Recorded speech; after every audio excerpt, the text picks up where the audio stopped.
নমস্কার বন্ধুরা, welcome to Das garden.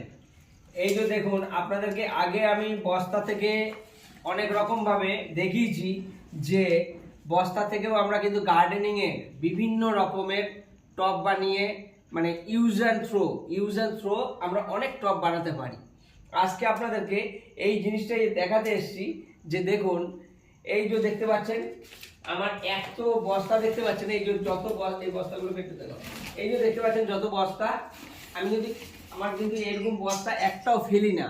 আমার যত বস্তা আছে বস্তাগুলো ধুয়ে ভালো করে ওয়াশ করার পরে এই যে দেখতে পাচ্ছেন, আগে দেখিয়েছি অন্য রকম ভাবে, সেটা একরকম প্রসেসে আমার বানানো যায়, অনেক রকম প্রসেসে বানানো যায়।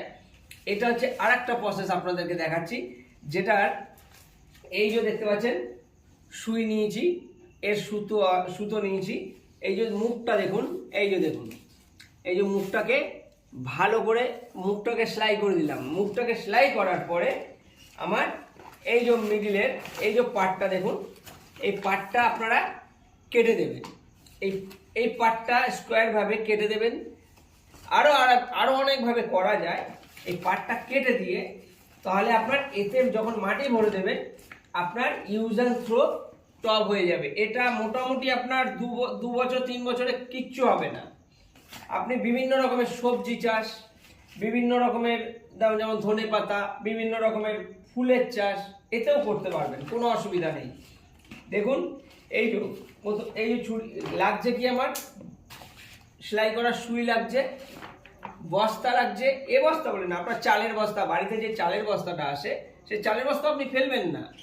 ওই বস্তার থেকেও আমার আগের অনেক ভিডিওতে দেখানো আছে। আমার এবার পেঁয়াজের চাষ হচ্ছে, দেখতে পাবেন।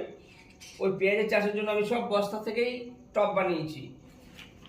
এইবার এই বস্তাগুলোকে আমি কাটিং করে ইউজ অ্যান্ড থ্রো টব বানিয়ে নিচ্ছি। এতে মাটি ভরে দেবো, ব্যাস গাছ লাগিয়ে দেবো, আর এছাড়া আর কোনো কাজ নেই।